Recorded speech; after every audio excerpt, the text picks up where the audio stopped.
धक्का लगाओ भाई इसको। और जब आप धक्का लगा देते हो गाड़ी को तो गाड़ी स्टार्ट हो जाती, और जब गाड़ी स्टार्ट हो जाती है तो जो उसके अंदर ही बैटरी को चार्ज करने का सिस्टम है, फिर बार बार धक्का नहीं लगाना पड़ता। एक बार गाड़ी स्टार्ट हो जाती है, गाड़ी चलने लगती है, बैटरी चार्ज होने लगती है और अपने आप ही गाड़ी स्टार्ट होना शुरू हो जाती है, चलना शुरू हो जाती है। बार बार धक्का लगाने की जरूरत नहीं पड़ती, मगर एक बार धक्का लगाने की जरूरत जरूर पड़ती है। तो जैसे घर में खड़ी गाड़ी कि बैटरी जब डिस्चार्ज हो जाती है तो धक्का लगाने की जरूरत पड़ती है, वैसे पिछड़े वर्ग के लोगों के जो दिमाग की बैटरी है वो डिस्चार्ज हो गई है, तो इसको भी थोड़ा धक्का लगाने की जरूरत पड़ती है।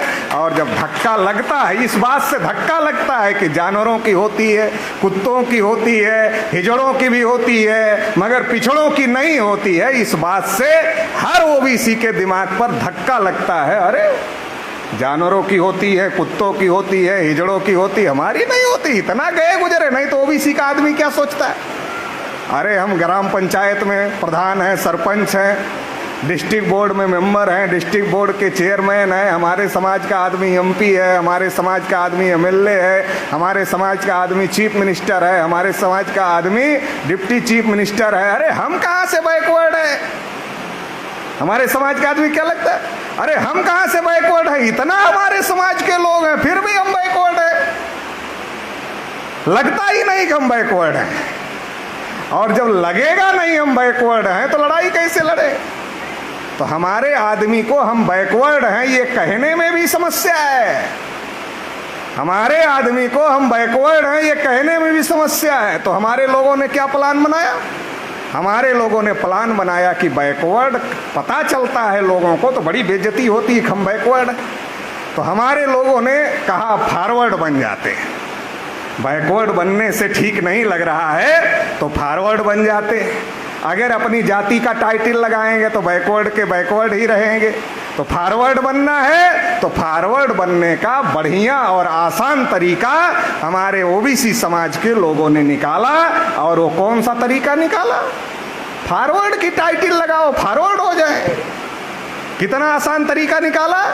नाम के आगे की जो टाइटल है उसको, जो टाइटल फॉरवर्ड लोग लगाते हैं, ब्राह्मण क्षत्रिय वैश्य लोग जो टाइटल लगाते हैं, अगर वो टाइटल यादव लगा ले, कुर्मी लगा ले, कोयरी लगा ले, विश्वकर्मा लगा ले और दूसरी बिरादरी लगा ले तो वो उसको ऐसा लगता कि हम फॉरवर्ड हो गए। मैं देश भर में घूमता हूँ तो कहीं कहीं ओबीसी के लोग क्षत्रियों की टाइटल लगाते हैं, कहीं कहीं वैश्यों की टाइटल लगाते हैं, कहीं कहीं ब्राह्मणों की टाइटल लगाते हैं। उनको लगता है कि ये लगाने से हम फॉरवर्ड हो जाएंगे, और ये लगाने से वो फॉरवर्ड नहीं हुए, टाइटल ही बैकवर्ड हो गए। आपको खास बात बता रहे हैं, ये लगाने से, टाइटल बदलने से वो फॉरवर्ड नहीं हुए, वो टाइटल ही बैकवर्ड हो गई। उदाहरण के लिए बता देता, हमारे बिहार और उत्तर प्रदेश के कुछ ओबीसी की जातियों ने शर्मा लिखना शुरू किया अपने नाम के आगे। पहले ब्राह्मण शर्मा लिखते थे, हमारे लोगों ने शर्मा लिखना शुरू किया तो ब्राह्मणों को शर्म आने लगी शर्मा लिखने पर, और उन्होंने शर्मा लिखना बंद कर दिया। कहा ये टाइटल ही बैकवर्ड टाइटल हो गई, अभी इसको लगाना ठीक नहीं है। तो मैं ये समझाना चाहता हूँ और ये कहना चाहता हूँ अपने ओबीसी के लोगों को कि ओबीसी के भाइयों, आप फॉरवर्ड बनना चाहते हो, हम भी जीवन भर बैकवर्ड नहीं रहना चाहते, हम भी फॉरवर्ड बनना चाहते। बैकवर्ड रहना कोई गर्व और गौरव करने की बात नहीं है कि हम बैकवर्ड रहना चाहते हैं जीवन भर। हम भी जीवन भर बैकवर्ड रहना नहीं चाहते। जब इस देश के शासक हो जाएंगे तो बैकवर्ड रहेंगे क्या? हमारे पुरखे सम्राट अशोक बैकवर्ड थे क्या?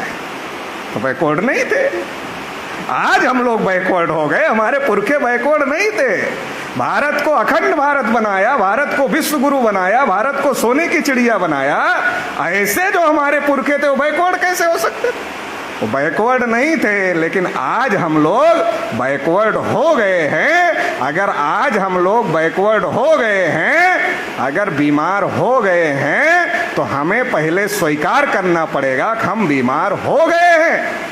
जब ये स्वीकार करेंगे कि हम बीमार हो गए हैं, दवा कराएंगे, इलाज कराएंगे, ठीक हो जाएंगे।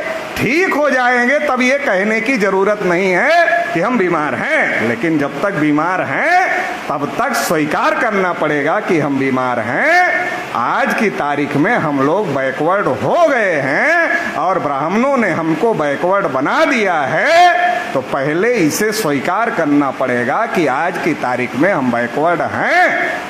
तब हम प्लान बनाएंगे कि हम फॉरवर्ड कैसे बने। टाइटल बदलने से फॉरवर्ड नहीं हो सकते। मेरे पास फॉरवर्ड बनने का अच्छा फार्मूला है, अगर उस पर अमल करो तो फॉरवर्ड बन जाओ। सीधा सिंपल फार्मूला है। सीधा सिंपल फार्मूला क्या है? 1931 की जनगणना के अनुसार जो बैकवर्ड क्लास है उसकी आबादी जो है वो 52% है, मतलब आधे से 2% ज्यादा है। अब अगर बैकवर्ड क्लास का आदमी इस बात को ठान ले कि हमारी गिनती होनी चाहिए, गिनती होते ही ये आबादी 60% पहुंच जाएगी या उससे ऊपर पहुंच जाएगी, तो 100 में हम कितने हो जाएंगे? 60% हो जाएंगे। तो हमारी पहली लड़ाई क्या होनी चाहिए? हमारी गिनती होनी चाहिए। फिर दूसरी लड़ाई क्या होनी चाहिए? जितनी हमारी संख्या है उतना हिस्सा हमको मिलना चाहिए। अब आप लोग ये बताइए, अगर 60% लोगों को हर क्षेत्र में 60% हिस्सा मिल जाए, विधानसभा में मिल जाए, लोकसभा में मिल जाए, विधायिका, कार्यपालिका, न्यायपालिका, मीडिया, कल कारखाने, उद्योग धंधे, जमीन जगह, जितना भी संस्थान है सब जगह मिल जाए, तो जब आप 60% हो जाएंगे हर जगह, मतलब आधे से 10% ज्यादा आपको हिस्सा मिल जाएगा, तो भी आप बैकवर्ड रहेंगे क्या? अरे हर जगह जब आधे से ज्यादा हो जाएंगे तो अपने आप ही फॉरवर्ड हो जाएंगे, सबसे आगे हो जाएंगे। ये जो तरीका है ये फॉरवर्ड बनने का तरीका है। अगर बैकवर्ड लोग फॉरवर्ड बनना चाहते हैं तो ये ठान ले कि हमें गिनती की लड़ाई लड़ना है सबसे पहले, और उसके बाद संख्या के अनुपात में हिस्सेदारी की लड़ाई लड़ना है। अगर हम ये लड़ाई लड़ते हैं तो हमारी जो संख्या है उसके हिसाब से अगर हमको हिस्सा मिलता है, अपने आप हर क्षेत्र में हम आगे चले जाएंगे।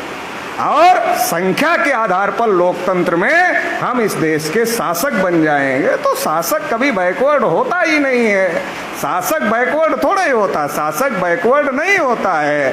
अभी ओबीसी का मुख्यमंत्री है, ओबीसी का प्रधानमंत्री है, ओबीसी शासक नहीं है। शासक होने में और मुख्यमंत्री और प्रधानमंत्री होने में अंतर है। अगर ओबीसी शासक होता तो ये अभियान चलाने की जरूरत पड़ती कि जानवरों की गिनती हो रही है, कुत्तों की हो रही है, हिजड़ों की हो रही है, हमारी नहीं हो रही।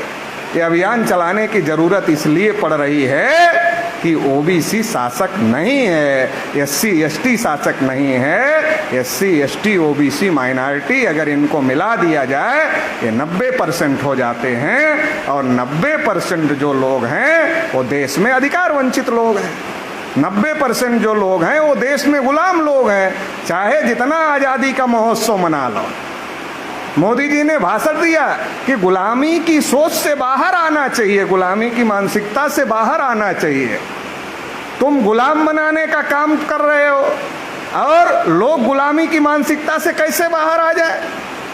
मतलब फील गुड करना चाहिए। गुड हो रहा है, नहीं हो रहा है, लेकिन फील करो कि अच्छा हो रहा है। तो ये जो दिखावे का कार्यक्रम चल रहा है इसको हम लोगों को समझने की जरूरत है, क्योंकि पिछड़े वर्ग के लोग देश का जब नाम आ जाता है तो सब कुछ भूल जाते हैं। जब देश का नाम आ जाता है तो सब कुछ भूल जाते हैं। इसीलिए आरएसएस वाले, बीजेपी वाले इसी भावना का फायदा पहले कांग्रेस ने उठाया, क्योंकि देश हमारा है। हमारे पुरखों ने देश को विश्व गुरु बनाया, सोने की चिड़िया बनाया। अखंड भारत बनाया तो देश के प्रति, देश हमारा है तो किसकी निष्ठा होगी? हमारी निष्ठा होती है। लेकिन जो हमारी देश के प्रति निष्ठा है, इसी निष्ठा को आधार बना करके हमारे लोगों का समर्थन ब्राह्मण लोग लेते हैं और समर्थन लेकर हमारे ही विरोध में काम करते हैं। गांधी और कांग्रेस के समय में इसी निष्ठा का फायदा उठाने का काम गांधी और कांग्रेस ने किया। अंग्रेजों को भगाने में सबसे ज्यादा योगदान हमारे पुरखे पूर्वजों ने देने का काम किया। लेकिन आजादी के 75 साल में क्या मिला? आज तक किसान एमएसपी की गारंटी के लिए लड़ाई लड़ रहे हैं। आप बताइए, एमएसपी की गारंटी क्या है?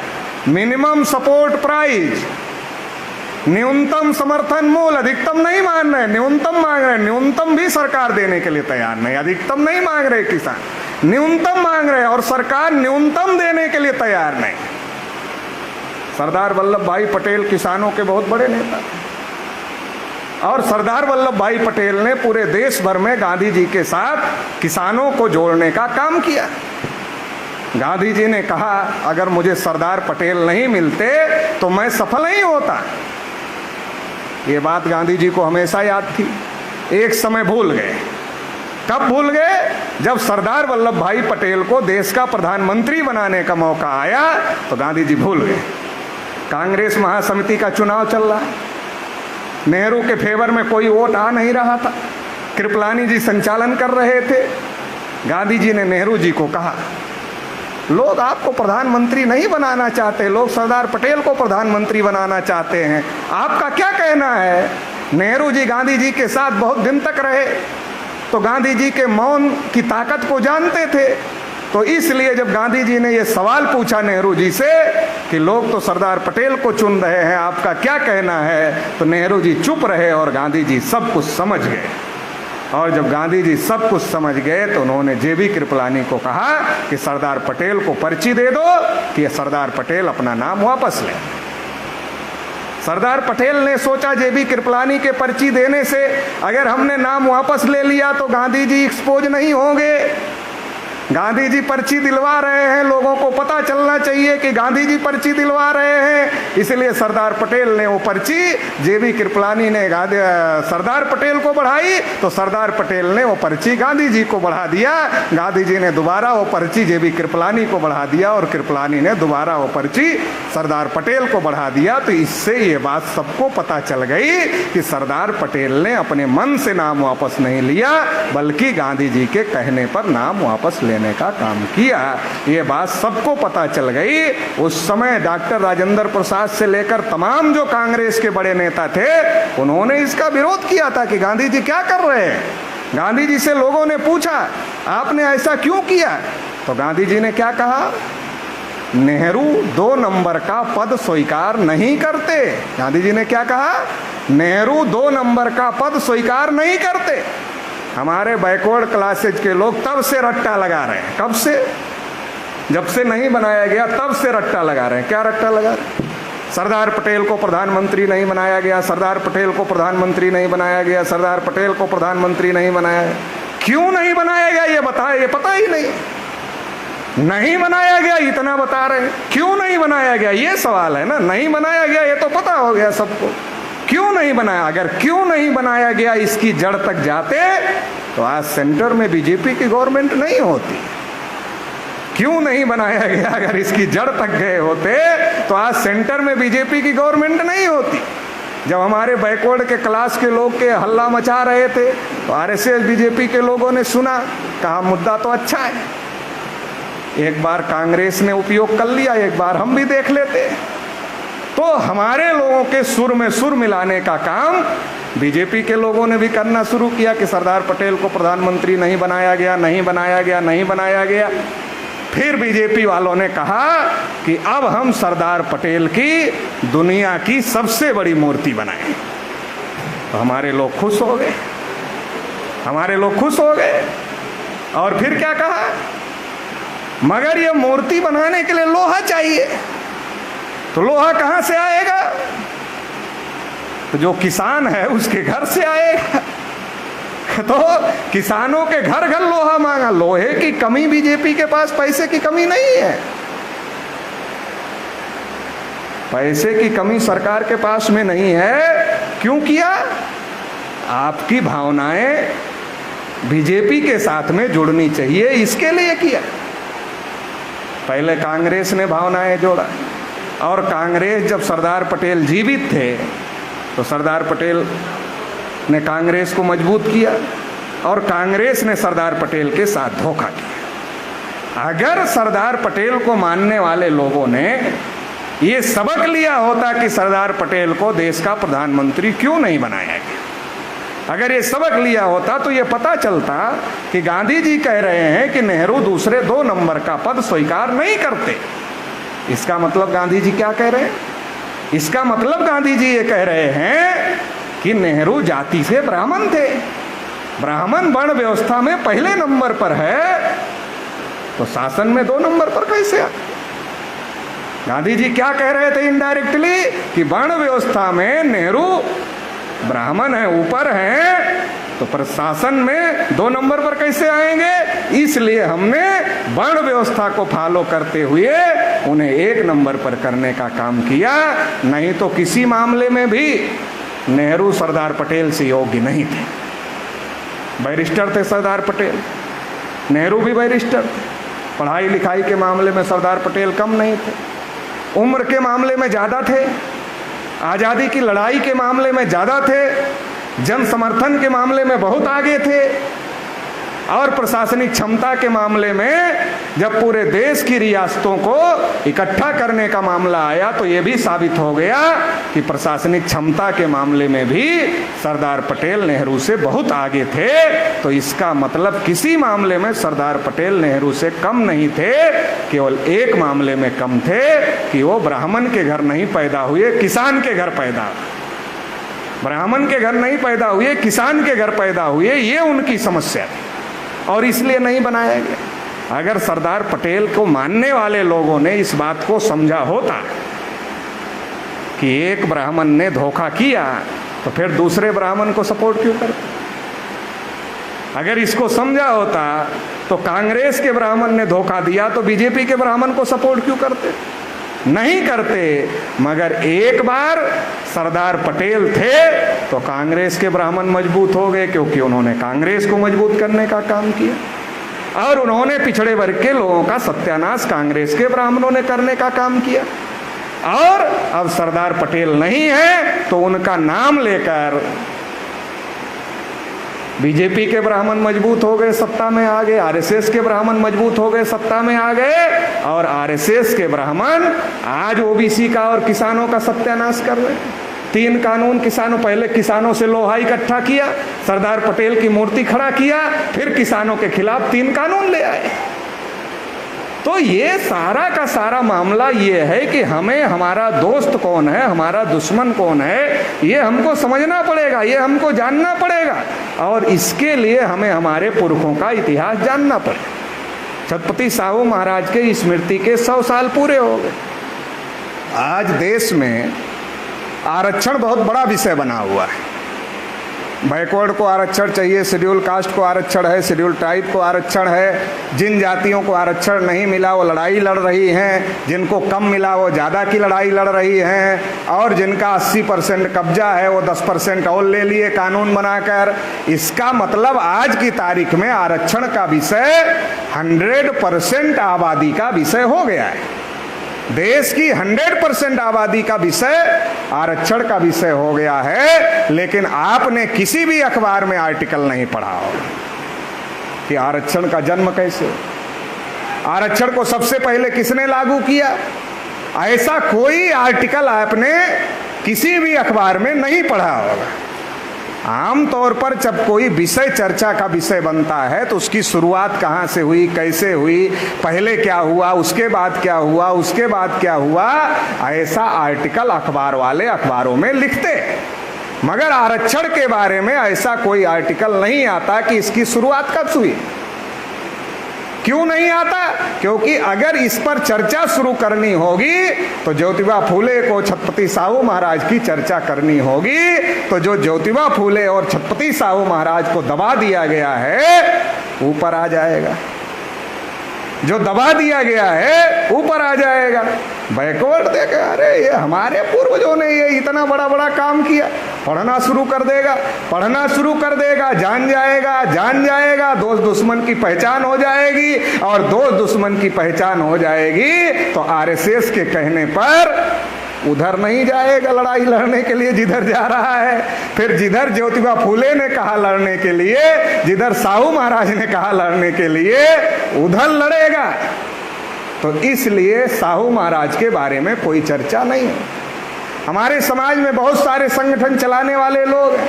मुझे नहीं लगता कि हमारे संगठन के अलावा किसी को ये पता भी है कि छत्रपति साहू महाराज स्मृति शताब्दी वर्ष चल रहा है, उनकी स्मृति के 100 साल पूरे हो गए। मैं तो कोई कार्यक्रम नहीं देख रहा हूं किसी का इस पे चल रहा हो। तो राष्ट्रीय पिछड़ा वर्ग मोर्चा इस तरीके का कार्यक्रम क्यों कर रहा है? क्योंकि आप ओबीसी को जगाना चाहते हैं, बगैर मटेरियल दे कैसे जगा सकते हैं? ओबीसी को जगाना चाहते हैं, जो उसका इतिहास है, जो उसकी विरासत है, जो उसकी पूंजी है, उसके साथ उसको जोड़ोगे तब जुड़ेगा, ऐसे थोड़े ही जुड़ेगा, ऐसे नहीं जुड़ेगा। जो उसका इतिहास है, उसकी विरासत है, उसकी पूंजी है, उसके साथ जोड़ो उसको।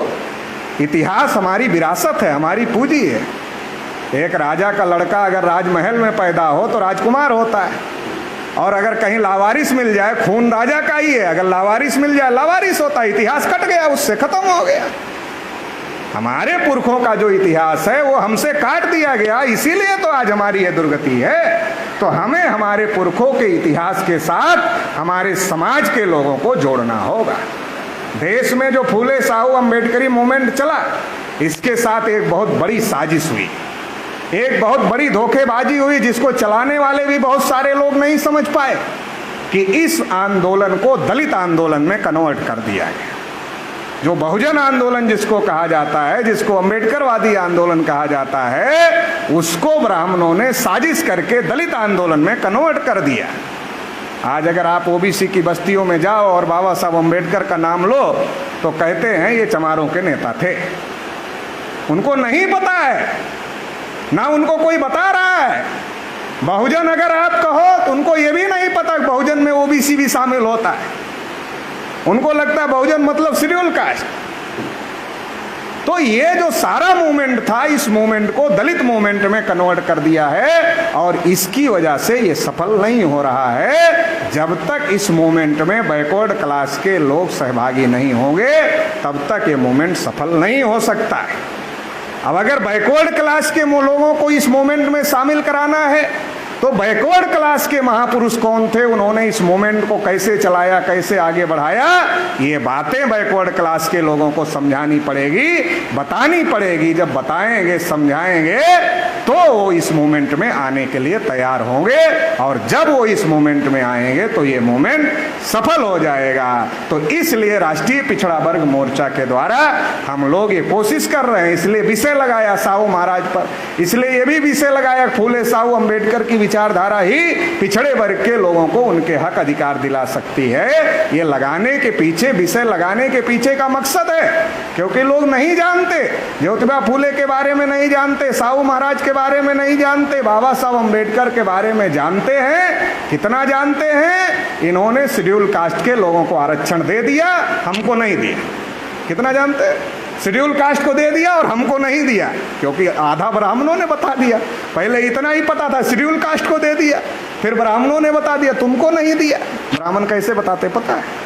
ब्राह्मण ओबीसी के पास जाते हैं और कहते हैं, जब डॉक्टर अंबेडकर लिख ही रहे थे, जब लिख ही रहे थे, तुम्हारे लिए भी लिख देते 4 लाइन। लिख ही रहे थे ना संविधान। हम लोग कहते हैं ना बाबा साहब ने संविधान लिखा, तो ब्राह्मण भी जाके कहते हैं, ओबीसी के लोग लिख ही रहे थे अंबेडकर, तो लिख ही रहे थे 4 लाइन तुम्हारे लिए भी लिख देते, क्या हो जाता? तुम्हारे लिए तो लिखा नहीं। ओबीसी का आदमी दिमाग चकरा जाता है, बात तो ये सही कह रहा है, हमारे लिए भी 4 लाइन लिख दिए होते तो क्या बुरा हो जाता? ओबीसी के आदमी को पता है क्या, जो गांव में रहता है, संविधान निर्माण की प्रक्रिया क्या थी? कि उसमें जैसे आज संसद में कानून बनता है, वैसे संविधान समिति जो थी उसमें पास होती थी एक बार, और उसमें कांग्रेस का 98% 99% बहुमत था। और जो चीज़ डॉक्टर अंबेडकर लिखते थे उसको राजेंद्र प्रसाद को, नेहरू को, सरदार वल्लभ भाई पटेल को, तीन तीन लोगों को दिखाना पड़ता था, फिर वो बहस के लिए रखा जाता था, फिर वो पास होता था। जो पास होता था वो संविधान में आता था, जो नहीं पास होता था वो नहीं आता था। इसलिए बाबा साहब अम्बेडकर ने बाद में कहा कि मैं इस संविधान से हर बात से पूरी तरीके से सहमत नहीं हूँ, क्योंकि वो जो चाहते थे वो सारी बातें उसमें लिख नहीं पाए। लेकिन इतनी अकल ओबीसी समाज में अगर होती तो फिर आज ये समझाने और बताने की जरूरत हमको नहीं पड़ती, तो ब्राह्मण उनको भड़का लेते। इसलिए हमें ओबीसी समाज के अंदर फूले साहू अम्बेडकर पेरियार का जो मूवमेंट चला उसको ठीक प्रकार से समझाने और बताने की जरूरत है। देखिए, ये जो मूवमेंट है, ये मूवमेंट केवल शेड्यूल कास्ट के लोगों का मूवमेंट नहीं है, ये मूवमेंट बैकवर्ड क्लास के लोगों का भी मूवमेंट है। अगर आप प्राचीन भारत में देखोगे तो इस मूवमेंट को तथागत बुद्ध ने शुरू किया, महावीर ने शुरू किया। अगर आप आधुनिक भारत में देखोगे तो ज्योतिबा फूले ने शुरू किया, साहू महाराज ने आगे बढ़ाया, और बाबा साहब अम्बेडकर ने जो बातें ज्योतिबा फूले चाहते थे, जो बातें साहू महाराज चाहते थे, वो बातें संविधान में जितना ज़्यादा से ज़्यादा लिख सकते थे, जितनी बाबा साहब की योग्यता और क्षमता थी, वो बातें भारतीय संविधान में लिखने का काम बाबा साहब अम्बेडकर ने किया। तो इस प्रकार से ये सारा मूवमेंट है। छत्रपति साहू महाराज की जो वर्तमान में प्रासंगिकता है वो बहुत ज़्यादा है। बहुत ज़्यादा क्यों है? क्योंकि साहू महाराज ने जब अपने राज्य का कारोबार संभाला तो 98% के आसपास ब्राह्मण थे उनके कारोबार, उनके राज्य में जो कर्मचारी थे। तो साहू महाराज तो राजा थे, उन्होंने आरक्षण लागू कर दिया 50%, और आज भारत सरकार के कार्मिक मंत्रालय का आंकड़ा है 79.2%, मतलब 80% क्लास 1 क्लास 2 की नौकरियों पर ब्राह्मण और ऊंची जाति के लोगों का कब्जा है। मतलब साहू महाराज के समय में भी ब्राह्मणों का प्रशासन पर कब्जा था उनके राज्य में, और आज के समय में पूरे देश के प्रशासन पर ब्राह्मणों का कब्जा है। अभी कल जो वामन मेश्राम साहब का कार्यक्रम कानपुर में रोका, तो जितने अधिकारी थे कौन थे? वो चौकी इंचार्ज से लेकर कमिश्नर तक कौन थे? सारे के सारे ब्राह्मण थे। और शिकायत करने वाला कौन था? वो भी ब्राह्मण था।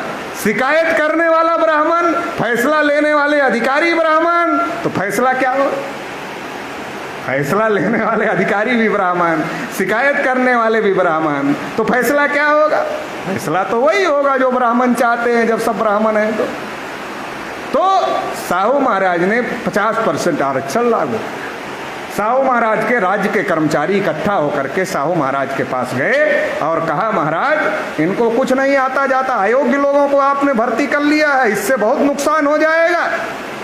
महाराज ब्राह्मणों की बात जानते थे, उनके चरित्र के बारे में जानते थे, इसलिए महाराज ने उन कर्मचारियों को पूछा और कहा, तुम लोग योग्य हो क्या? जिनको हमने आरक्षण से लाया ये तो अयोग्य है, मगर तुम लोग तो पहले से हो, तुम योग्य हो क्या? अब ब्राह्मण अपने को अयोग्य कैसे कहेगा? बोला, महाराज हम तो योग्य हैं। कहा, योग्य हो तो इतने दिन का समय देते हैं, इतने समय में ये जो आरक्षण से आए हैं इनको योग्य बना दो, और अगर योग्य नहीं बना पाते तो हम मान लेंगे तुम लोग योग्य नहीं हो और पहले तुमको नौकरी से निकाल देंगे, बाद में इनका देखेंगे क्या करना। ब्राह्मण डर गए, ब्राह्मणों को समझ में आ गया कि अगर दोबारा जाएंगे, कहेंगे महाराज ये योग्य नहीं है, सीख नहीं पा रहे हैं, तो महाराज बोलेंगे तुम सिखा नहीं पा रहे हो, तुम ही योग्य नहीं हो, तुम नौकरी से निकल जाओ। तो इसलिए कुछ दिन बाद ही ब्राह्मण गए और कहा, महाराज ये सब योग्य हो गए। तो साहू महाराज का जो तरीका था वो प्रैक्टिकल तरीका था, अपने तरीके से वो ब्राह्मणों को जवाब देते। गंगाराम काम्बले जो उनके राज्य में थे, क्योंकि आज भी छुआछूत है, गांव देहात में जाओ तो कुत्ता अगर थाली को जीभ से चाट ले तो थाली पवित्र है, लेकिन शेड्यूल कास्ट का आदमी अगर थाली को हाथ लगा दे तो थाली अपवित्र हो जाती है, घर से बाहर चली जाती है। आज भी छुआछूत है। अभी राजस्थान में उस बच्चे की, मेघवाल की हत्या हो गई छुआछूत के चक्कर में, तो साहू महाराज के समय में भी था। तो साहू महाराज ने गंगाराम काम्बले को बुलाया और गंगाराम काम्बले को कहा कि काम्बले पैसे ले लो। कहा, महाराज क्या करें पैसे का? कहा, इससे होटल खोलो। कहा, महाराज कभी कभी घड़ा छू देता हूँ, पानी का पिटाई हो जाती है। कभी कभी कुएं से पानी निकाल लेता हूँ तो भी पीट दिया जाता हूँ। महाराज आप होटल खोलने के लिए कह रहे हो, हमारे होटल पर कौन आएगा? महाराज ने कहा इसकी चिंता तुम मत करो, ये हमारे ऊपर छोड़ दो, तुम होटल खोल। कामले ने होटल खोल दिया। अब साहू महाराज ही जाकर कामले के होटल पर बैठ जाते हैं। अब जब साहू महाराज राजा ही कामले के होटल पर बैठ गए, अब जिनको राजा से मिलना है वो कहाँ जाएगा? कामले के होटल पर जाएगा। तो साहू महाराज बोलते थे कामले सबको चाय पिला दो। अब महाराज का आदेश है, कामले चाय पिला रहे हैं, चाय कौन नहीं पिएगा? किसकी हिम्मत है नहीं पिएगा?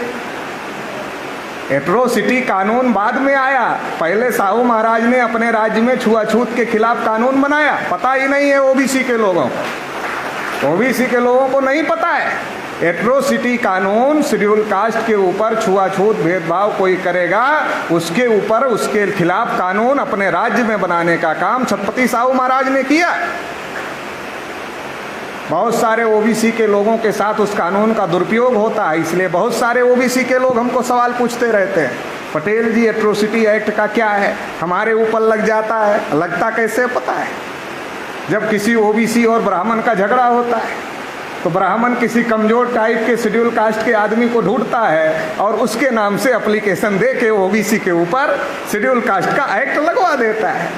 इसका मतलब यह है कि एक्ट गलत नहीं है, एक्ट तो इसलिए बना कि छुआछूत बंद हो, लेकिन उसका मिसयूज हो रहा है। एक्ट गलत नहीं है मगर उसका मिसयूज हो रहा है। जैसे सीबीआई का मिसयूज हो रहा है, जैसे ईडी का मिसयूज हो रहा है। महाराष्ट्र की पूरी सरकार चली गई ईडी के चक्कर में। जैसे इलेक्शन कमीशन का मिसयूज हो रहा है, जैसे पुलिस प्रशासन का मिसयूज हो रहा है, वैसे कानून का भी मिसयूज हो रहा है। तो मिसयूज होना अलग है और गलत होना अलग है, दोनों में फर्क है। एक है कोई चीज गलत है, एक है किसी चीज का मिसयूज हो रहा है। तो जो कानून है वो गलत नहीं है, उसका मिसयूज हो रहा है। तो हमने ओबीसी के लोगों को कहा एक है मिसयूज होना, एक है गलत होना। तो ये गलत नहीं है, छुआछूत बंद होना चाहिए, इसका मिसयूज हो रहा है। तो इसलिए हमने ये तय किया राष्ट्रीय पिछड़ा वर्ग मोर्चा ने, ब्राह्मण हमको लड़ाना चाहता है शेड्यूल कास्ट कि उसके पास कानून है तुम्हारे पास नहीं है। तो राष्ट्रीय पिछड़ा वर्ग मोर्चा ने तय किया हम शेड्यूल कास्ट से नहीं लड़ेंगे कि उसका कानून खत्म हो। हम क्या लड़ाई लड़ेंगे? पिछड़े वर्ग के लिए भी एट्रोसिटी कानून बनाया जाए, क्योंकि अखिलेश यादव की कुर्सी भी धुली गई। अखिलेश यादव ओबीसी में बड़े ओबीसी माने जाते हैं, उनके पिताजी मुख्यमंत्री थे, मुख्यमंत्री के बेटे होने के बावजूद भी कुर्सी धुली गई। ये भी एक प्रकार का छुआछूत ही है। तमाम पिछड़े वर्ग के लोगों की हत्याएं होती हैं जाति के नाम पर, तमाम प्रकार के उनके ऊपर एट्रोसिटी होती है। तो ओबीसी के लिए भी ऐसा कानून लाया जाए। राष्ट्रीय पिछड़ा वर्ग मोर्चा इसकी लड़ाई लड़ रहा है, क्योंकि हमने तय ही किया है लड़ेंगे नहीं शेड्यूल कास्ट से, शेड्यूल ट्राइब से। दो मुद्दे पर ज्यादा लड़ाते हैं, किस पर? एक रिजर्वेशन प्रमोशन पर, एक एट्रोसिटी एक्ट। क्योंकि बैकवर्ड क्लास को रिजर्वेशन प्रमोशन नहीं है, शेड्यूल कास्ट को रिजर्वेशन प्रमोशन है। तो शेड्यूल कास्ट के कर्मचारी ऊपर चले जाते हैं, बैकवर्ड क्लास के नीचे रह जाते हैं, तो ब्राह्मण अपने साथ उनको शामिल कर लेता। देखो तुमको भी नहीं, हमको भी नहीं है, मांग करो शेड्यूल कास्ट का खत्म होना चाहिए। अरे शेड्यूल कास्ट का खत्म हो जाएगा तो हमको कैसे मिलेगा? शेड्यूल कास्ट का खत्म हो जाएगा तो हमको कैसे मिलेगा? अरे शेड्यूल कास्ट का खत्म होने के लिए नहीं लड़ेंगे, हमको मिलना चाहिए इसके लिए लड़ेंगे। हमें भी रिजर्वेशन प्रमोशन मिलना चाहिए, इसके लिए लड़ेंगे संख्या के अनुपात में। तो ये दांव पेच का मामला है, ये समझने की जरूरत है। तो साहू महाराज ने अपने राज्य में कानून बनाया था, ये मैं इसलिए बता रहा हूं ओबीसी के लोगों को समझ में आए ये बात। फ्री एजुकेशन, कंपलसरी एजुकेशन अपने राज्य में लागू किया, जनगणना किया अपने राज्य में जाति के आधार पर। घुमंतु जाति के जो लोग रहते थे जिनको अंग्रेजों ने क्रिमिनल ट्राइब घोषित किया था कि ये जन्मजात ही क्रिमिनल होते हैं, अगर उनके घर बच्चा पैदा हो जाए तो पुलिस में रिपोर्ट करनी पड़ती थी। हमारे घर लड़का पैदा हो गया तो पुलिस नोट कर लेता था एक और क्रिमिनल पैदा हो गया। साहू महाराज ने उनको अपनी पुलिस में भर्ती किया और अंग्रेजों को कहा देखो इनको रोजगार दोगे तो ये भी ईमानदार बन सकते हैं, रोजगार नहीं है उनके पास तो लूट मार करते हैं, इनको रोजगार दो। ऐसे बहुत सारे काम छत्रपति साहू महाराज ने अपने राज्य में किए। क्योंकि साहू महाराज भी विदेश से पढ़कर आए थे, तो उनको विदेश का और यहाँ का सारा समझ में आ रहा था, इसलिए बहुत सारे काम उन्होंने अपने राज्य में किए। और सबसे बड़ा काम जो किया, बाबा साहब अम्बेडकर जैसा लीडरशिप निर्माण करने का काम छत्रपति साहू महाराज ने किया। ये सबसे बड़ा काम किया जिसने देश की दिशा को तय किया। नहीं तो आज हम बोलने लायक नहीं होते, आप सुनने लायक नहीं होते। ये करने में छत्रपति साहू महाराज की बहुत बड़ी भूमिका थी। क्योंकि जब साहू महाराज को पता चला कि डॉक्टर बाबा साहब अम्बेडकर की पढ़ाई पैसे के अभाव में रुक रही है, तो छत्रपति साहू महाराज ने कहा कि आप अपनी पढ़ाई पूरी करो, हम आपकी मदद करें। आज तो बिरादरी बिरादरी की मदद करता। साहू महाराज बाबा साहब तो एक बिरादरी के थे नहीं, फिर साहू महाराज बाबा साहब अम्बेडकर की मदद क्यों करना चाहते थे? केवल इसलिए मदद करने के लिए नहीं करना चाहते थे, बल्कि छत्रपति साहू महाराज जो 1848 में ज्योतिबा फूले ने आंदोलन शुरू किया था, उस आंदोलन का नेतृत्व कर रहे थे। और अपने राज्य में हर गांव में उन्होंने सत्यशोधक समाज की ऑफिसें खोल कर रखा हुआ था। उस बात को आगे बढ़ा रहे थे, उसका नेतृत्व कर रहे थे। तो छत्रपति साहू महाराज को ये बात समझ में आ रही थी, मैं विदेश से पढ़ा, मुझे समझ में आ रहा है, मेरे जैसे दूसरे लोग होने चाहिए ताकि वो इस लड़ाई को आगे बढ़ा सके। जब उन्हें पता चला कि अम्बेडकर वो नौजवान हैं, तो साहू महाराज ने कहा आप पूरी करो, हम मदद करें। और जब पैसे कम पड़ गए तो बाबा साहब अम्बेडकर ने लेटर लिखा साहू महाराज, 200 पाउंड अगर आप और भेज दो तो हमारी पढ़ाई पूरी हो जाएगी, हम वापस आकर आपके पैसे वापस कर दें। साहू महाराज ने 200 पाउंड भेजे। वापस करने के लिए चिट्ठी नहीं लिखा, बल्कि ये लिखा कि अगर और जरूरत पड़ेगी तो श्रीमती रमाबाई जी से कहिएगा, वो हमें संदेश भिजवा देंगी, हम और भी मदद करें। तो साहू महाराज केवल मदद करने के लिए मदद नहीं कर रहे थे, बल्कि वो एक लीडरशिप तैयार करने के लिए जो लड़ाई 1848 में ज्योतिबा फूले ने शुरू किया, वो कौन सी लड़ाई थी? सेठ जी, भट्ट जी बनाम शूद्र और अति शूद्र। सेठ जी, भट्ट जी बनाम शूद्र और अति शूद्र। ज्योतिबा फूले क्या कहते थे? ये जो शूद्र और अति शूद्र हैं, इनके दुश्मन सेठ जी हैं और भट्ट जी। सेठ जी मतलब बनिया और भट्ट जी मतलब ब्राह्मण। तो ब्राह्मण कैसे लूटता है? बच्चा हमारे लोग पैदा करते हैं, नाम रखने के लिए पंडित के पास जाते हैं। पैदा कर लेते हैं मगर नाम रखने के लिए पंडित के पास जाते हैं। जब पैदा कर सकते हो तो नाम भी रख सकते हो, मगर पैदा कर लेते हैं, नाम नहीं रख सकते हैं, नाम पूछने के लिए पंडित के पास जाते। फिर पंडित को पूछते हैं ग्रह नक्षत्र ठीक था जिस ग्रह नक्षत्र में हुआ? तो पंडित क्या कहता है? नहीं, शनि की 7.5 थोड़ा चढ़ी हुई है, ऊपर आ गई है, बच्चे के 7.5 आ गई है। तो माँ बाप घबरा जाते तो कहते पंडित जी कोई उपाय है? पंडित कहता हाँ उपाय तो है, मगर थोड़ा खर्चा लगेगा। कितना खर्चा लगेगा? औकात देखता। पंडित तो औकात जानता ना अपने जजमान की, पुरोहित है तो जजमान की औकात तो जानता है, घर में आना जाना होता है। अगर 10,000 खर्च करने की औकात है तो 12,000 खर्चा बताता है। अगर 20,000 खर्च करने की औकात है तो 21,000 खर्चा बताता है। अगर 50,000 खर्च करने की औकात है तो 51,000, ताकि आप परेशान रहो। तो हमारा आदमी बच्चा पैदा होते ही ब्राह्मण के ऊपर आश्रित हो जाता है। बच्चे को पढ़ा लिखा कर डॉक्टर, इंजीनियर, प्रोफेसर, वकील बनाता है। शादी करने का नंबर आ गया, लड़का भी पढ़ा लिखा है, डॉक्टर, इंजीनियर, प्रोफेसर, वकील है। लड़की भी पढ़ी लिखी है, डॉक्टर, इंजीनियर, प्रोफेसर, वकील है। और जिसका लड़का लड़की है वो भी पढ़ा लिखा है, डॉक्टर, इंजीनियर, प्रोफेसर, वकील है, मगर उनकी सारे की डिग्री फेल है, 2 कौड़ी की है। जिस दिन शादी होती है उस दिन ये सारी डिग्री 2 कौड़ी की है। और जो अंगूठा टेक ब्राह्मण है उसकी डिग्री सबसे बड़ी डिग्री है और उससे ही सारा काम होता है। इतना बैकवर्डों का दिमाग खराब है। तो वो भी करता है, मुफ्त में थोड़े करता, लेता है। मुश्किल से हमारा आदमी अच्छा घर बनाता है, अपने माँ बाप को भी घुसने नहीं देता घर में। पहले जिस माँ बाप ने पैदा किया, पाला पोसा, बड़ा किया, उसको भी घुसने नहीं देता। कहता पहले पंडित जी घुसेंगे घर में, फिर तुमको घुसने की इजाजत। अरे पंडित को क्यों बुलाते हो? माँ बाप की वजह से घर बनाने लायक हुए, माँ बाप से गृह प्रवेश करवा लो, सबसे अच्छा हो जाएगा। मगर माँ बाप से नहीं करवाता, पोगा पंडित अनपढ़ पंडित को बुलाता है और अनपढ़ पंडित से करवाने का काम करता है। और जब मर जाता है, चला जाता है, तब भी पंडित पीछा नहीं छोड़ता। फिर हमारा आदमी जाता है और क्या कहता है, पंडित जी पता करो पिताजी की आत्मा को शांति मिल गई कि नहीं मिल गई। अब अगर पंडित जी कह दे पिताजी की आत्मा शांत हो गई, तो पैसा क्यों दोगे पंडित जी को, खाना क्यों खिलाओगे पंडित जी को? तो पंडित जी की रोजी रोटी का मामला है, धंधे का मामला है। इसलिए वो कहते हैं शांत नहीं हुई, भटक रही है। भटक रही है तो क्या होगा, आपको परेशान करेगी। मुझे तो आज तक ये समझ में नहीं आया, जो पिताजी पैदा किए, पालन पोषण किए, बड़ा किए, खुद कष्ट उठाए कि हम अच्छी जिंदगी जिए, मरने के बाद वही दुश्मन बन जाते हैं, उनकी आत्मा ही परेशान करने के लिए आती है। ये तो अजीब बात हो गई। अगर आत्मा में इतनी ताकत है तो पिताजी की आत्मा हमारे दुश्मनों को परेशान करेगी या हमको परेशान करेगी? तो फिर तो आत्मा जिंदा रहना जरूरी है, शांत होने की जरूरत नहीं, क्योंकि वो हमारे दुश्मनों को पिताजी की आत्मा पकड़ती रहेगी और उनको मारती रहेगी। हमको दुश्मनों से लड़ने की जरूरत नहीं पड़ेगी। लेकिन पंडित क्या कहता, पिताजी की आत्मा तुम्हें ही परेशान करेगी, इसलिए जब सोना तो सर के पास कोई लोहा वोहा रख के सोना, नहीं तो रात में पिताजी की आत्मा आ जाएगी और परेशान करे।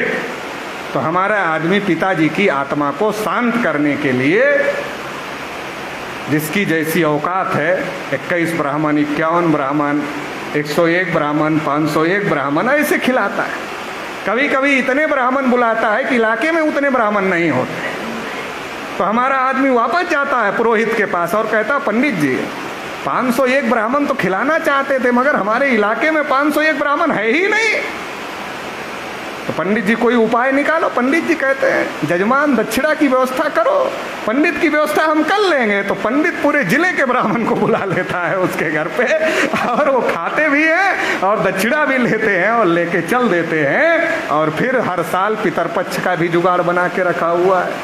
तो इसलिए ज्योतिबा फूले ने कहा, एक तो ये भट्ट जी तुम्हारे दुश्मन है, ये भट्ट जी तुम्हारे दुश्मन है। ज्योतिबा फूले ने कहा, जैसे बाल काटना नाई का धर्म नहीं है, धंधा है, वैसे ही कर्मकांड करना ब्राह्मण का धर्म नहीं है, धंधा है। मगर हमारे लोग धंधा को धर्म समझ के बैठे हुए हैं, इसलिए संकट में है। तो ज्योतिबा फूले ने कहा, ये तुमको ये धंधा कर रहा है, तुम्हें धर्म बता रहा है और तुमको लूटने का काम कर रहा है।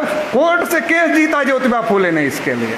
जब उन्होंने अपने लोगों से करवाना शुरू कर दिया, ब्राह्मण कोर्ट चले गए कि ये हमारा अधिकार है, ये ज्योतिबा फूले क्यों कर रहे हैं। ज्योतिबा फूले ने सारे तर्क दिए कोर्ट में और कोर्ट से केस जीता और साबित किया ये धर्म नहीं है, ब्राह्मणों का धंधा है।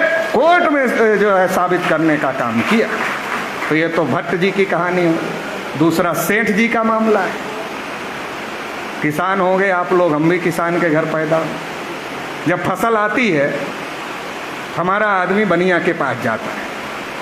अभी सरकारी खरीद का थोड़ा मामला चल रहा है, नहीं तो पहले तो पेवर ही बनिया के पास ही जाता था। तो बनिया के पास जाता था तो क्या कहता था, हमारी धान की फसल आ गई है या गेहूं की फसल आ गई है, कितने रुपए कुंटल खरीदोगे? तो बनिया कहता था अभी पैसा चाहिए या 3 महीने बाद चाहिए। तो हमारा आदमी पूछता था अभी कितने में लोगे और 3 महीने बाद में कितने में लोगे? तो बनिया कहता था अगर अभी चाहिए तो 750 रुपये कुंटल, और अगर 3 महीने बाद चाहिए तो 1000 रुपये कुंटल। तो हमारा आदमी क्या सोचता, 3 महीने बाद ही लेते हैं, 1000 रुपये कुंटल मिलेगा। बनिया को मुफ्त में दे देता था, एक सादे कागज पर बनिया लिख के दे देता था, वही होता था। और मुफ्त में बनिया को अपना सारा अनाज किसान दे देता था। और उसके बाद क्या होता था, 3 महीने बाद उस अनाज का रेट बढ़ जाता था, और 3 महीने बाद उस अनाज का रेट बढ़ गया, 2000 रुपये कुंटल हो गया। बनिया ने एक नया पैसा नहीं लगाया, वो उस अनाज को बेच लिया 2000 में, किसान को दे दिया 1000, और 1000 बनिया की जेब में चला गया। बनिया के पास खेत नहीं है, बनिया ने बीज नहीं डाला, बनिया ने खाद नहीं डाला, बनिया ने मजदूर नहीं लगाए, बनिया ने खुद गर्मी ठंडी बरसात में मेहनत नहीं किया, बनिया ने उसकी कटाई नहीं किया, उसको लाकर अपने घर नहीं रखा, ये सारा काम किसान ने किया, उसको मिला 1000। और बनिया ने किसान का लिया और वहीं बेच दिया, उसको कितना मिला? 1000। तो ज्योतिबा फुले इसलिए कहते थे कि ये सेठ जी तुमको लूट रहे हैं और भट्ट जी तुमको लूट रहे हैं, ये दो तुम्हारे दुश्मन हैं, इसलिए ज्योतिबा फुले कहते थे, ऐसे नहीं कहते थे। ज्योतिबा फुले की गुलामगिरी पढ़ो तो बहुत सारी बातें उसमें उन्होंने इतनी लिखी हुई है कि आज हम लोग बोलने के लिए भी सोचते बोला जाए जितनी लिखी है फुले जी ने कि ना बोला जाए, इतना ज्यादा लिखी हुई है। तो ज्योतिबा फुले ने जो लड़ाई शुरू किया था उसको ही छत्रपति साहू महाराज आगे बढ़ाने का काम कर रहे हैं। हंटर कमीशन के सामने प्रतिनिधित्व की मांग ज्योतिबा फुले ने की थी, उसको लागू करने का काम छत्रपति साहू महाराज ने अपने राज्य में किया। शिक्षा का आंदोलन फुले साहब ने चलाया, सावित्रीबाई फुले ने चलाया। 100% फ्री एजुकेशन, कंपलसरी एजुकेशन लागू करने का काम छत्रपति साहू महाराज ने अपने राज्य में किया। तो इस आंदोलन को आगे बढ़ाना चाहते थे साहू महाराज और उसके लिए लीडर तैयार करना चाहते थे, इसलिए बाबा साहब अम्बेडकर की मदद कर रहे थे। और जब बाबा साहब वापस आए, मानगांव परिषद लगा, तो छत्रपति साहू महाराज ने कहा अपने भाषण में कि आप लोगों को आपका नेता, आपका मसीहा अम्बेडकर के रूप में मिल गया। साहू महाराज ने कहा आप लोगों को आपका नेता, आपका मसीहा अम्बेडकर के रूप में मिल गया है, लेकिन आने वाले समय में ऐसा मेरा अंतर्मन कहता है कि अम्बेडकर पूरे देश के नेता होंगे। साहू महाराज क्या कह रहे हैं? साहू महाराज कह रहे हैं अम्बेडकर पूरे देश के नेता होंगे, और आज का ओबीसी क्या कह रहा है? अम्बेडकर शेड्यूल कास्ट के नेता। साहू महाराज क्या कह रहे हैं? अम्बेडकर पूरे देश के नेता होंगे। आज का ओबीसी क्या कह रहा है? अम्बेडकर शेड्यूल का। क्यों कह रहा है? वो जानता ही नहीं साहू महाराज कौन थे, तो उन्होंने क्या कहा ये कहां से जानेगा? पहले तो वो जाने कि साहू महाराज कौन थे। जब वो साहू महाराज को नहीं जानता, ज्योतिबा फुले को नहीं जानता, तो उन्होंने क्या कहा ये कैसे जानेगा? बाबा साहब अम्बेडकर ने ज्योतिबा फुले को अपना गुरु माना। कितने ओबीसी के लोगों को पता है कि बाबा साहब अम्बेडकर ने ज्योतिबा फुले को अपना गुरु माना? बाबा साहब इतनी डिग्री लेकर आए थे, ज्योतिबा फुले 7वीं पास, लेकिन बाबा साहब अम्बेडकर ने ज्योतिबा फुले को अपना गुरु माना कि ज्योतिबा फुले ने जो लड़ाई शुरू किया उसी रास्ते पर, उन्हीं के रास्ते पर हम लोग आगे बढ़ रहे हैं, इसलिए वो हमारे गुरु हैं। ज्योतिबा फुले को बाबा साहब ने अपना गुरु मानने का काम किया। तो ये बड़ा काम छत्रपति साहू महाराज ने जो किया वो बहुत बड़ा काम ये किया, बाबा साहब अम्बेडकर जैसा लीडरशिप तैयार करने का काम किया। क्योंकि उस समय ब्राह्मण लोग ब्राह्मणों में लीडरशिप तैयार कर रहे हैं, ब्राह्मण लोग ब्राह्मणों की लड़ाई लड़ रहे थे, साहू महाराज बहुजनों की लड़ाई लड़ रहे थे, ब्राह्मणों के नेता तिलक थे वो ब्राह्मणों की लड़ाई लड़ रहे थे, बहुजनों के नेता साहू महाराज थे तो बहुजनों की लड़ाई लड़ रहे थे। इसलिए साहू महाराज और तिलक की कभी आपस में बनती नहीं थी। तिलक के बारे में पढ़ाया जाता है, साहू महाराज के बारे में सिलेबस में पढ़ाया नहीं जाता है। 36 का आंकड़ा था दोनों। 36 का आंकड़ा जानते हैं? जब हिंदी में 3 और 6 लिखा जाता था, एक का मुंह इधर रहता, एक का मुंह इधर रहता, तो इसलिए कहा जाता है, मतलब जब दो लोगों की बिल्कुल भी ना बने तो वो 36 का आंकड़ा होता है, तो कहा जाता 36 का आंकड़ा। तो इसलिए जब तिलक गए थे साहू महाराज के पास में और कहा आज़ादी की लड़ाई में शामिल हो जाए, साहू महाराज ने उनको कहा तिलक को कि तुम ब्राह्मण लोग हमारे जैसे राजा के साथ बुरा बर्ताव करते हो, कल तो तुम्हारा राज आएगा, अंग्रेज जाएंगे तुम्हारा राज आएगा, तुम हमारी प्रजा के साथ क्या करो? ज्योतिबा फुले ने यही कहा था रनाडे को कि तुम ब्राह्मण लोग अगर बकरी भी चराते हो तो ऊंट पर पहले बैठते हो, फिर बकरियां हाँकने का काम करते हो तुम लोग, कल अंग्रेज चले जाएंगे तुम्हारा राज आएगा। तुम हम जैसे कुनबी किसानों के साथ में बराबरी का व्यवहार करोगे, मेरा यकीन, मेरा विश्वास नहीं है, मैं नहीं आता तुम्हारी लड़ाई में। ज्योतिबा फुले ने मना कर दिया। बाबा साहब अम्बेडकर ने भी पूछा था ये देश की आज़ादी है या देश के लोगों की आज़ादी है? तो ये लाइन एक थी, फुले साहू अम्बेडकर की लाइन एक थी और तिलक नेहरू गांधी की लाइन एक थी, वो ब्राह्मणों को मजबूत करने की लड़ाई लड़ रहे थे, ये बहुजनों की लड़ाई लड़ रहे थे। गलती यहाँ हो गई, जो आज ओबीसी को रोना पड़ रहा है, वो 6 मई 1922 को छत्रपति साहू महाराज चले गए। इसकी वजह से आज ओबीसी को रोना पड़ा, नहीं तो रोने की जरूरत नहीं पड़ती। लीडरशिप की जरूरत होती है, बगैर लीडरशिप के कुछ नहीं होता है। साहू महाराज लीडरशिप थे तो लोग उनके साथ खड़े थे, लीडरशिप चली गई तो लोग बिखर गए। साहू महाराज ने अंग्रेजों को लेटर लिखा था कि हम और अंबेडकर मिलकर पार्टी बनाना चाहते हैं, मगर ये बात भारत के ब्राह्मणों को पता नहीं चलनी चाहिए, क्योंकि साहू महाराज सतर्क थे, ब्राह्मण को पता चलेगा वो षड्यंत्र करें। मगर ब्राह्मणों को पता कैसे नहीं चलती? ब्राह्मण भी तो अपने लिंक अंग्रेजों से रखते थे। नेहरू तो अंग्रेजों के अच्छे दोस्त माने जाते। और ब्राह्मणों ने उस समय किताब लिखा था, तिलक ने किताब लिखा, Arctic home in the Vedas, मतलब हम विदेशी हैं। बाद में नेहरू ने किताब लिखा, डिस्कवरी ऑफ इंडिया। क्यों लिख रहे थे? अंग्रेजों को बता रहे थे तुम ही विदेशी थोड़े हो, हम भी विदेशी हैं, मिलजुल कर राज करते हैं, क्यों इन लोगों के चक्कर में पड़े हो, मिलजुल कर राज करते हैं। तो ब्राह्मणों को यह बात पता चल गई, तो ब्राह्मणों ने क्या किया? छत्रपति साहू महाराज की 6 मई 1922 को हत्या हो गई। अंग्रेजों ने जो जांच किया और रिपोर्ट दिया, कहा स्वाभाविक मौत नहीं है, हत्या हो गई साहू महाराज की। और उस हत्या का खामियाजा हम लोग आज तक भुगत रहे हैं और पूरा देश भुगत रहा है। अगर 10 साल छत्रपति साहू महाराज और जीवित होते तो 1922 से बाद 1932 में गोलमेज सम्मेलन हुआ। उस गोलमेज सम्मेलन में बाबा साहब के साथ साथ छत्रपति साहू महाराज भी या तो खुद गोलमेज सम्मेलन में होते या किसी को अपने प्रतिनिधि के तौर पर भेजने का काम गोलमेज सम्मेलन में करते। तो जो ओबीसी का मुद्दा गोलमेज सम्मेलन में गांधी जी ने और कांग्रेस ने नहीं उठने दिया, वो मुद्दा गोलमेज सम्मेलन में ओबीसी का भी उठता। और अगर ओबीसी का मुद्दा भी गोलमेज सम्मेलन में उठता, गांधी को ओबीसी का समर्थन ही नहीं होता।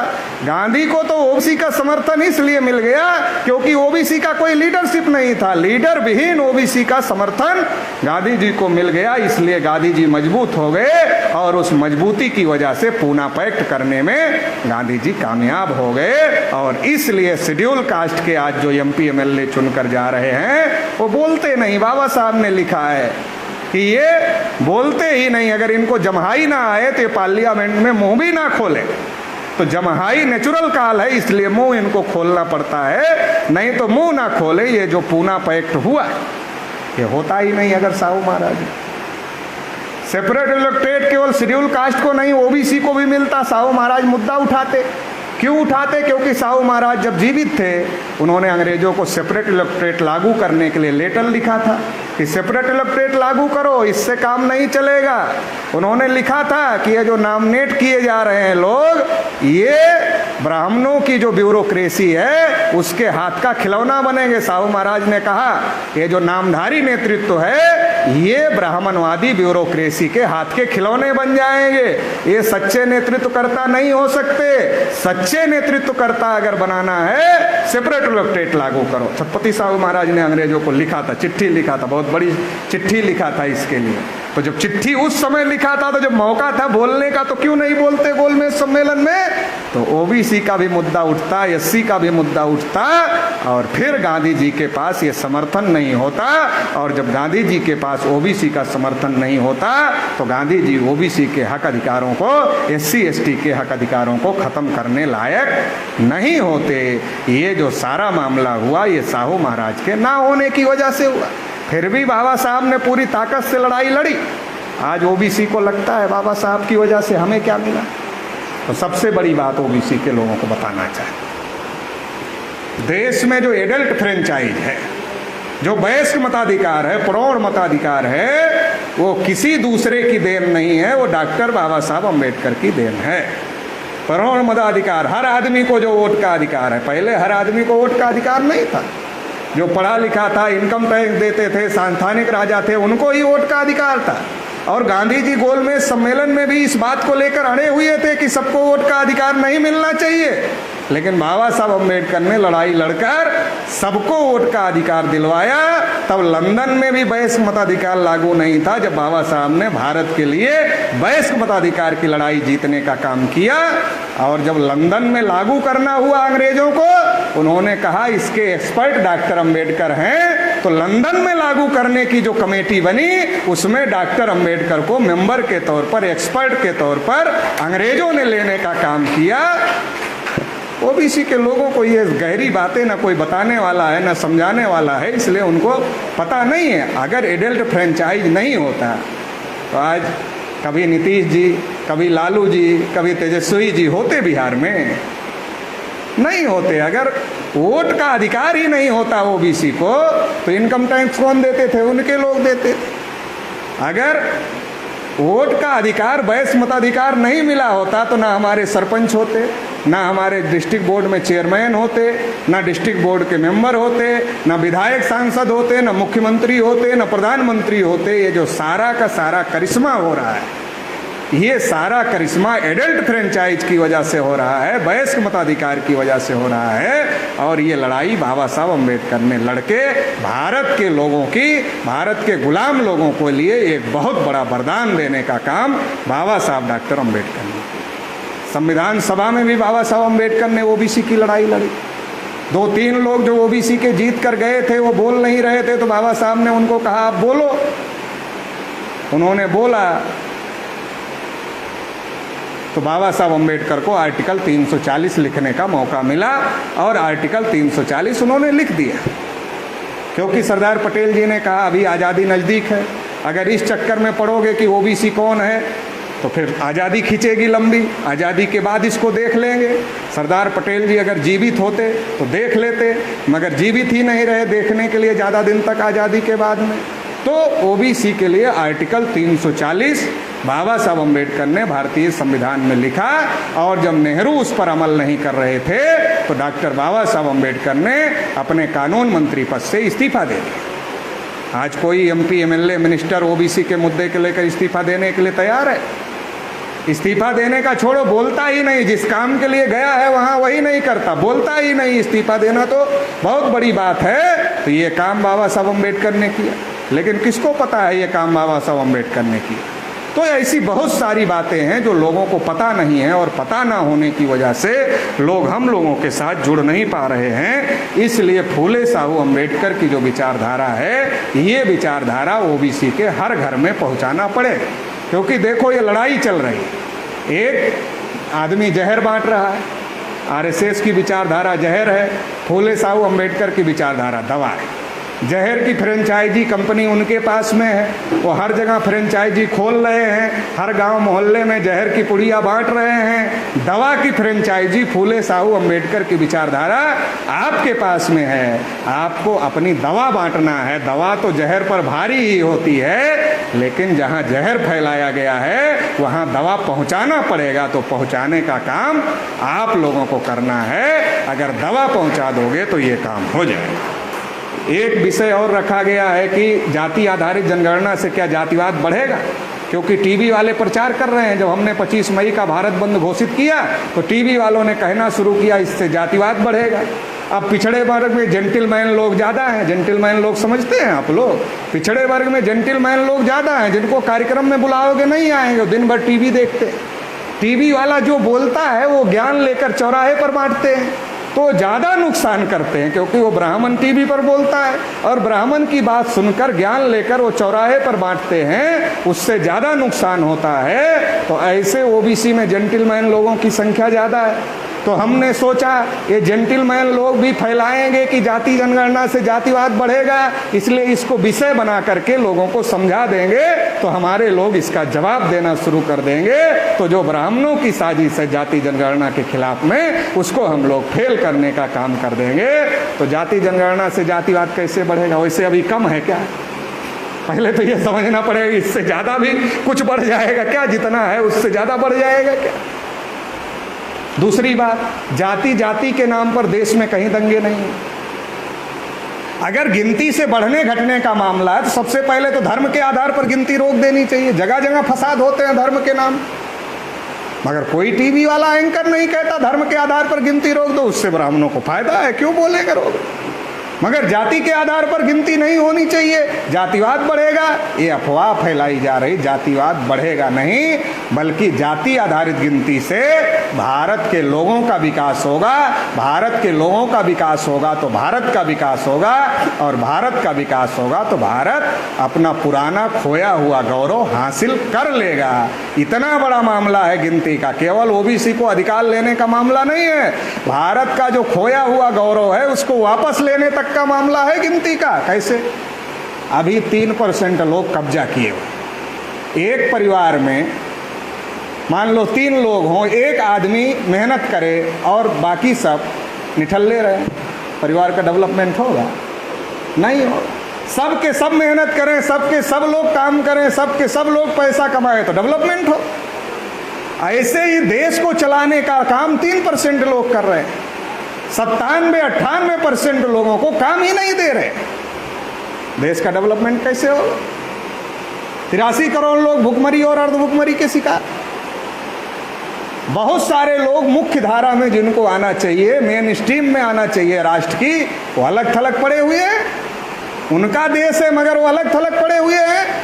पता कैसे चलेगा आज़ादी के 75 साल में किसका विकास हो गया और किसका नहीं हुआ? जाति आधारित जनगणना से पता चलेगा कि आज़ादी के 75 साल में किसका ज़्यादा विकास हो गया, किसका कम विकास हो गया। ब्राह्मण जानते हैं उन्हीं का विकास हुआ है, इसलिए वो गिनती नहीं करते कि पोल खुल जाएगी, और पोल खुल जाएगी तो जो झगड़ा लगाते एससी ज़्यादा ले लिया, एसटी ज़्यादा ले लिया, ओबीसी में यादव ज़्यादा ले लिया, ये जो झगड़ा लगाते झगड़ा भी बंद हो जाए, क्योंकि आंकड़े आ जाएंगे। क्या आंकड़े आ जाएंगे? 3.5% लोगों का 80-85% कब्जा है। अगर ऐसे आंकड़े मान लो आ गए तो क्या होगा जाति आधारित जनगणना से? सबसे पहले क्षत्रिय लोग अपना मोर्चा खोलेंगे ब्राह्मणों के खिलाफ में, और क्या कहेंगे? अरे भाई ब्राह्मणों, सवर्ण के नाम पर हम तुमको समर्थन देते रहे और तुम हमारा हिस्सा भी हजम कर लिए, हमको भी हमारा हिस्सा नहीं दिए, अब हम तुम्हारे खिलाफ में हैं, अब हम अपने हिस्से के लिए लड़ेंगे।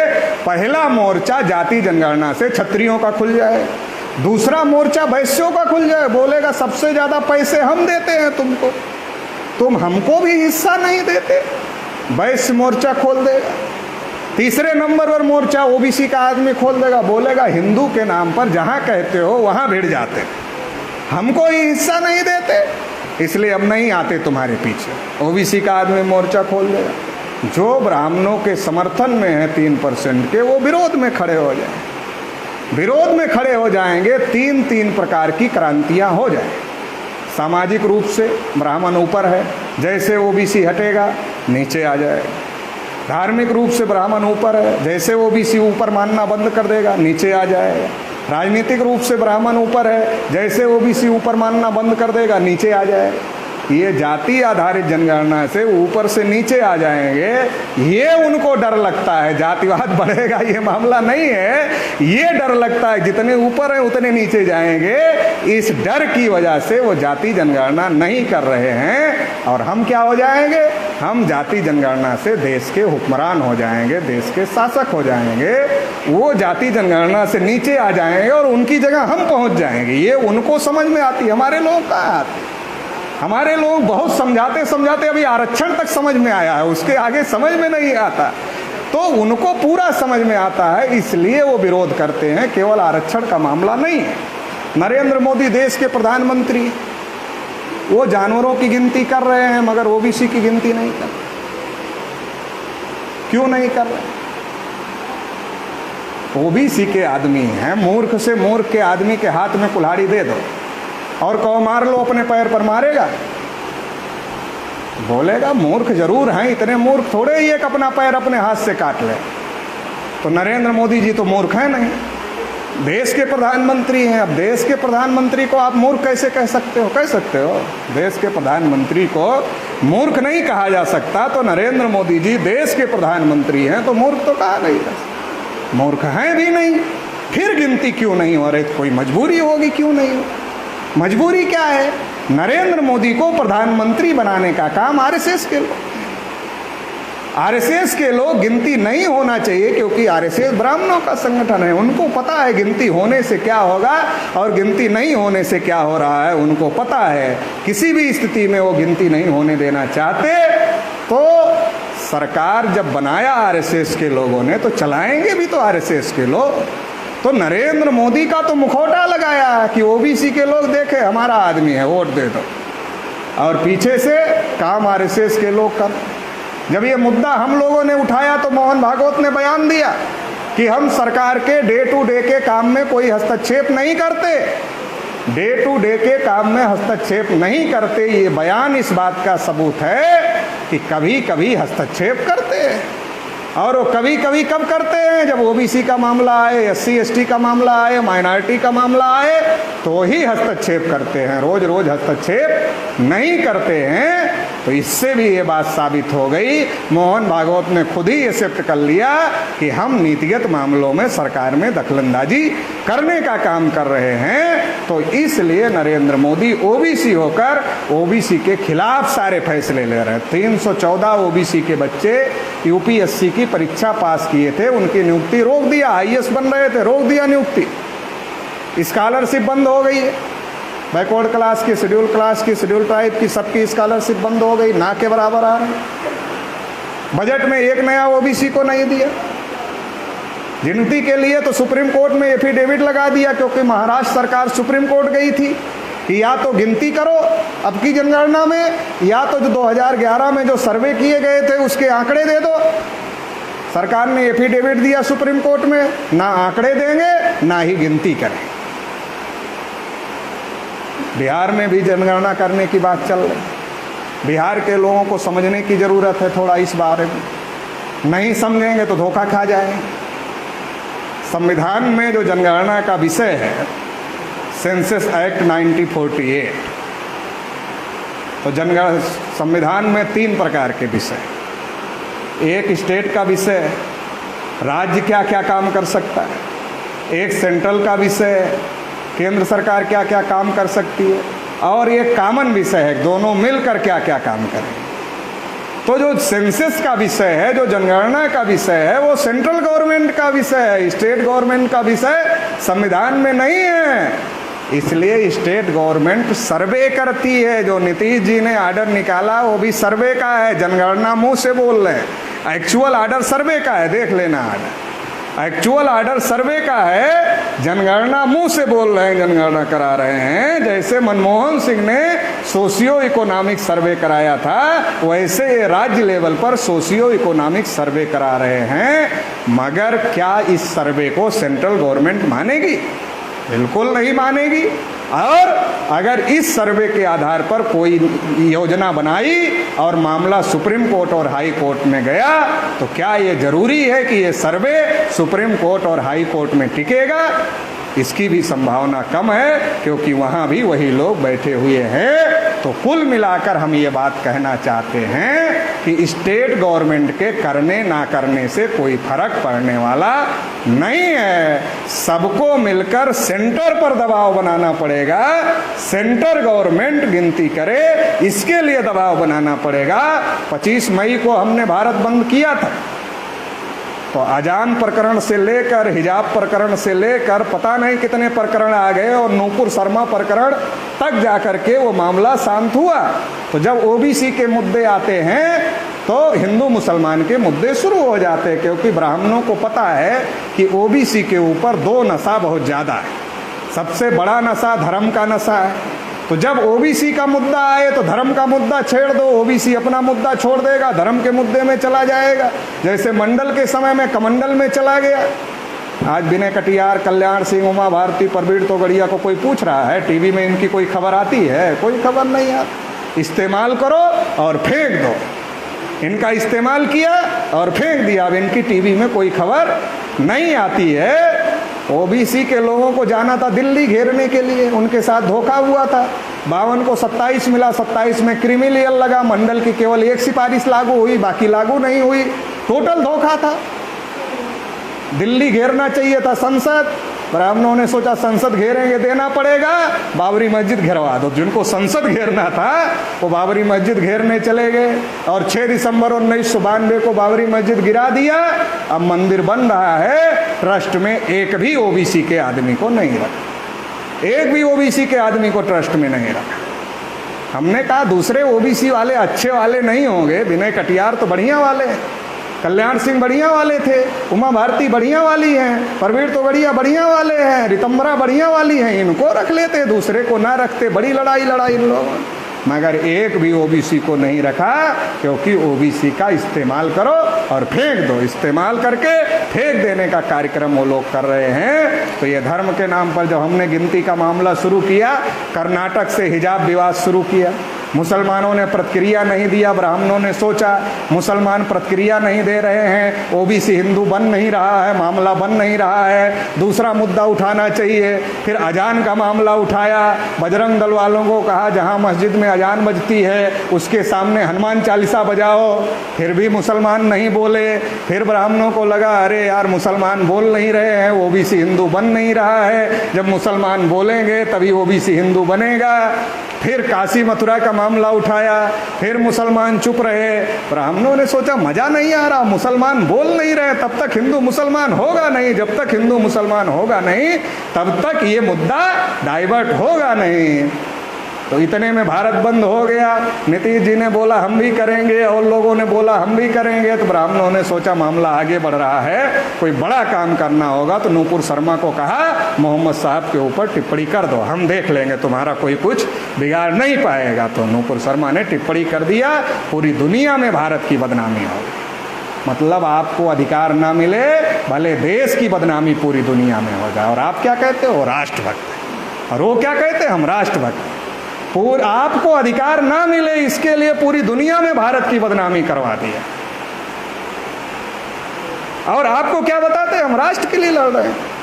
जब भाजपा का आदमी प्रचार करने के लिए आता क्या कहते, अरे पाकिस्तान घुस जाएगा अंदर, बीजेपी को वोट नहीं दोगे पाकिस्तान अंदर आ जाएगा।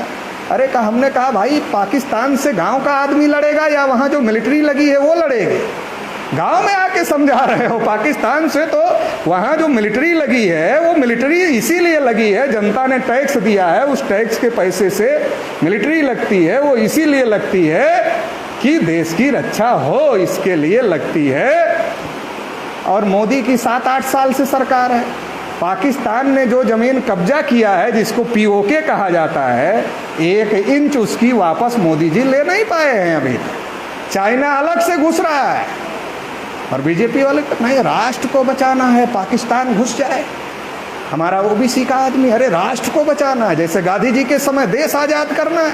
हमारा अच्छा देश आजाद, कोई बात नहीं, ओबीसी के बात कोई नहीं है, बाद में देखेंगे, पहले देश को आजाद करना है। देश के नाम पर एक बार गांधी जी के झांसे में फंस गए राष्ट्रवाद के नाम, और अभी आरएसएस में फंसे हुए। जो राष्ट्र का नहीं है वो राष्ट्रवाद के नाम पर राष्ट्र के लोगों को फंसा ले रहा। बड़ी अजीब बात है, समझने की बात। जो राष्ट्र का नहीं है, डीएनए के आधार पर जो टाइम्स ऑफ इंडिया में 21 मई 2001 को खबर छपी, उसके मुताबिक ब्राह्मण विदेशी हैं, और जो विदेशी लोग हैं जो राष्ट्र के नहीं हैं वो प्रचार करते हैं हम राष्ट्रवादी हैं, राष्ट्रवादी हैं, राष्ट्रवादी हैं। राष्ट्र प्रचार की जरूरत किसको पड़ती है? जो है उसको प्रचार की क्या जरूरत है? जो है नहीं उसको प्रचार की जरूरत पड़ती है। तो लगातार प्रचार करते हैं और प्रचार के झांसे में हमारे लोग फंस जाते हैं और फंस करके अपने हक अधिकार को बलिदान कर देते हैं, कुर्बानी दे देते हैं। ये हुआ था और ये अभी भी हो रहा है, इसलिए ओबीसी के लोगों को सतर्क रहने की जरूरत है इन बातों से। वो राष्ट्र के नाम पर हमारे लोगों का समर्थन लेते हैं, धर्म के नाम पर हमारे लोगों का समर्थन लेते हैं, मगर काम राष्ट्र के भी खिलाफ कर रहे हैं और हमारे लोगों के खिलाफ में भी करने का काम कर रहे हैं। इसलिए ओबीसी के लोगों को तय करना पड़ेगा कि राष्ट्र हमारा है, हम ही चलाएंगे, दूसरे नहीं चलाएंगे। हमारा राष्ट्र है, हम चलाएंगे, हम दूसरे पर यकीन नहीं करेंगे। हमारा राष्ट्र है, हम ही चलाने का काम करेंगे। ये ओबीसी के लोगों को तय कर, लेकिन चलाने लायक कब बनोगे? जब ब्राह्मणों के जाल से बाहर निकलोगे और अपने हक अधिकार की लड़ाई लड़ना शुरू करोगे, तब ना देश चलाने लायक बनोगे। अगर हिंदू के नाम पर 3.5% ब्राह्मणों को सपोर्ट करते रहोगे तो 3.5 को 52 का समर्थन मिलेगा, तो बहुसंख्यक बन के राज करता रहेगा। आपका नंबर कभी भी आने वाला नहीं है। आप अपना नंबर चाहते हो तो आपको देश में अधिकार वंचित जो समूह के लोग हैं, SC ST OBC माइनॉरिटी, इनमें भाईचारा पैदा करके आपको कोशिश करनी होगी, तो हम लोग राष्ट्र को चलाने लायक हो सकते हैं। तो एक तो ये धर्म का नशा है, इसका ब्राह्मण उपयोग। दूसरा जाति का नशा है। बीजेपी ने हमारी जाति के आदमी को टिकट दे दिया, क्या कहता है, अरे बिरादरी का है, इज्जत चली जाएगी, वोट दे दो इसको, नहीं तो बिरादरी का। बीजेपी ने क्या क्या सत्यानाश किया वो भूल जाता है। एक बीजेपी का गुलाम आदमी आ गया इलेक्शन में, खुश हो जाता है। इतनी छोटी सोच रखोगे तो सत्यानाश तो होना ही है। बिरादरी के नाम, अधिकार बिरादरी के नाम पर मिले हैं, अधिकार ओबीसी के नाम पर मिले, अधिकार ओबीसी के नाम पर मिले हैं, नेता बिरादरी का खोज रहे हो, कल्याण कहाँ से होगा, सत्यानाश ही हो।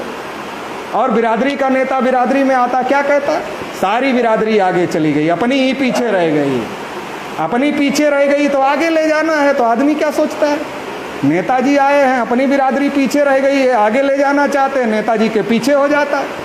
बिरादरी नेताजी के पीछे और नेताजी अमित शाह के पीछे, बिरादरी नेताजी के पीछे और नेताजी अमित शाह के पीछे, और अमित शाह सारे अधिकार को खत्म कर देते हैं। आप बिरादरी के नाम पर गुलाम आदमी को समर्थन कर देते हो।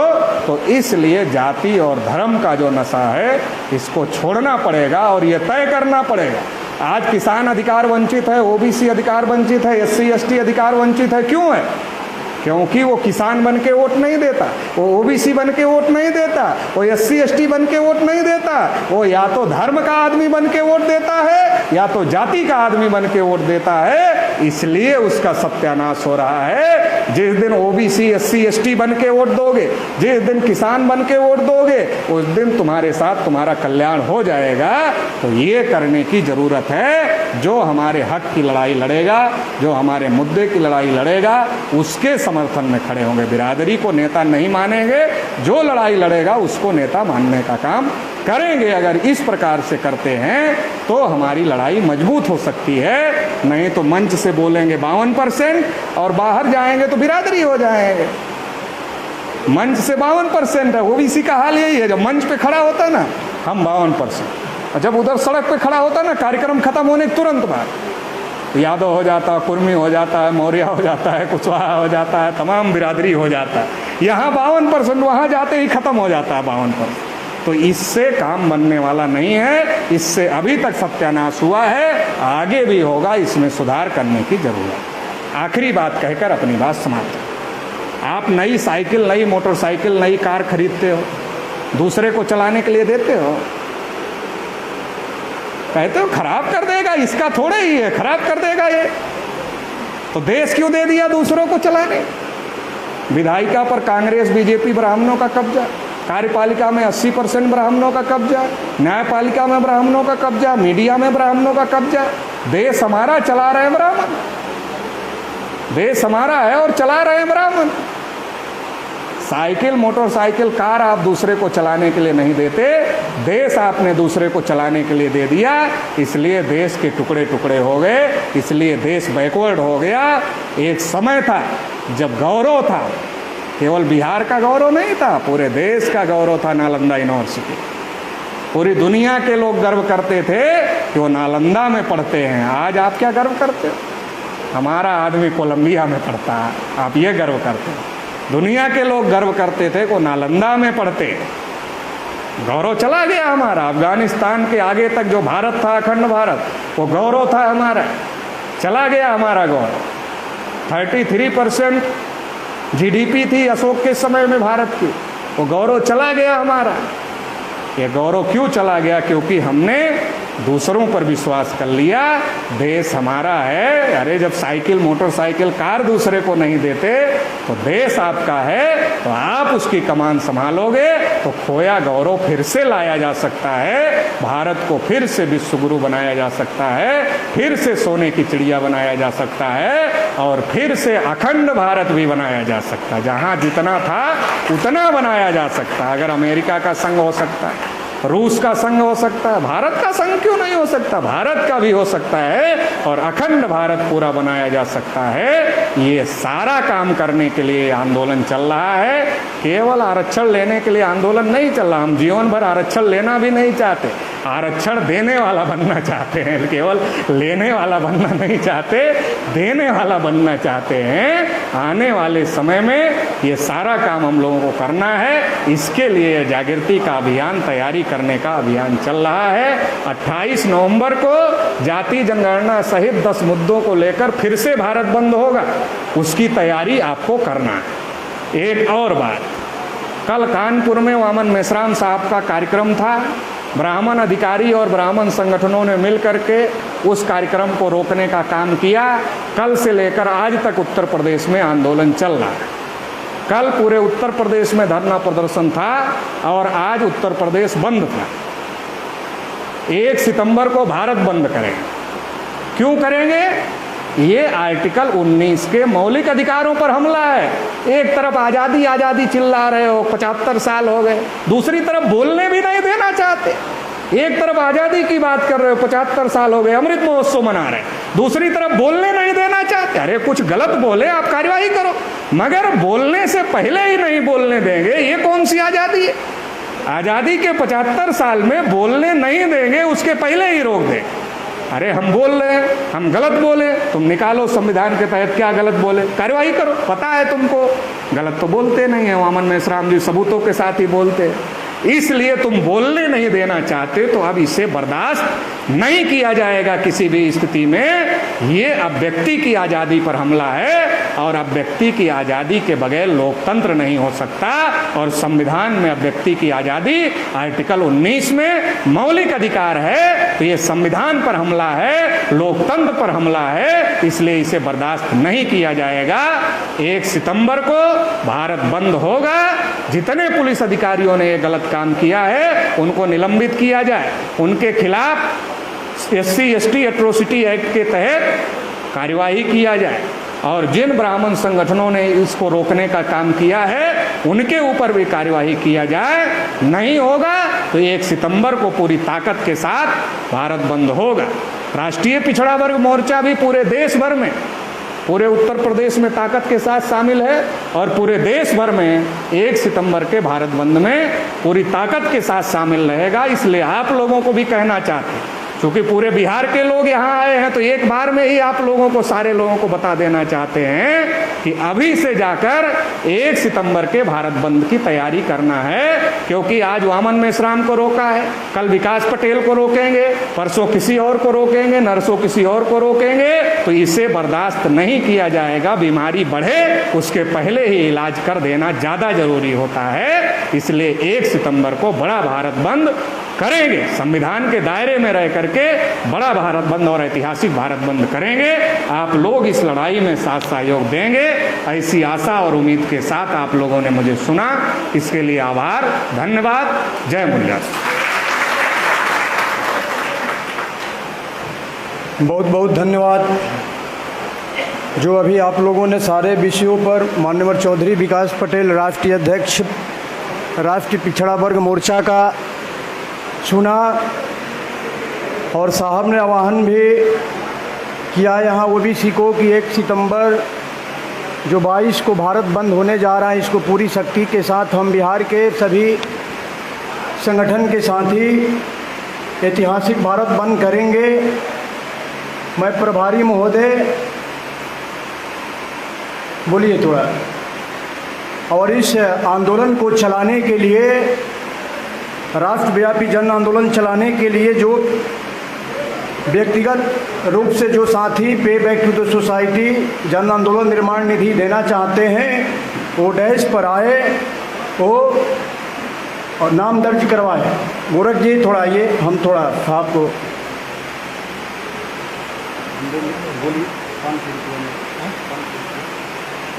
जन आंदोलन निधि के रूप में आदरणीय संतोष यादव नागवंशी जी 500 रुपये का निधि दे रहे हैं, जो भारत मुक्ति मोर्चा का प्रभारी है साहब को तालियों से स्वागत किया जाए। सर, जिन साथियों को जन आंदोलन निधि जो व्यक्तिगत देना है, आप भी दे सकते हैं इस आंदोलन को आगे बढ़ाने के लिए। धन्यवाद। एक सूचना है, सूचना के बाद जो भी होगा राष्ट्रव्यापी जन आंदोलन निर्माण सुपुर्द किया जाएगा। राष्ट्रीय अधिवेशन जो बहुजन मुक्ति पार्टी का 25 सितंबर 2022 को मध्य प्रदेश भोपाल में होने वाला है, उसका कूपन और हैंडबिल काउंटर पर है, वो सभी साथी सभी जिला के लोग ले लेगा। और दूसरा, राष्ट्रीय मूल निवासी महिला संघ का कूपन एवं हैंडबिल अयोध्या प्रसाद जी के पास है, वो प्राप्त जरूर कर लीजिएगा। राम प्रवेश कश्यप बक्सर से 400 रुपया अध्यक्ष महोदय को सुपुर्द किए। हमारे अखिलेश सिंह यादव बक्सर से 500 रुपया, अखिलेश सिंह यादव बक्सर से 500 रुपया सुपुर्द किए। हमारे गोरखनाथ पासवान बक्सर से 200 रुपया। जन आंदोलन नाश्ता लोग नहीं कर रहे हैं, नाश्ता की हाँ, सभी साथी नाश्ता करके ही जाएंगे। आपकी नाश्ता की व्यवस्था किया गया है, कोई बिना नाश्ता किए बगैर बाहर नहीं जाएंगे, नाश्ता करके ही जाएंगे। हाँ, नंदन पटेल बेगूसराय से 200 रुपया। अशोक पटेल राष्ट्र पिछड़ा वर्ग मोर्चा रोहतास से 500 रुपया।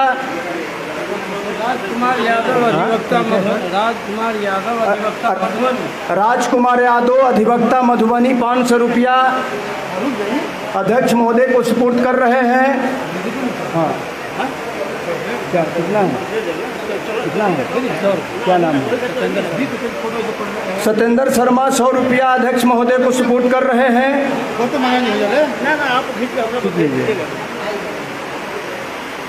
हाँ, कृष्ण बिहारी पासवान बक्सर से साहब को 200 रुपया सुपुर्द कर रहे हैं।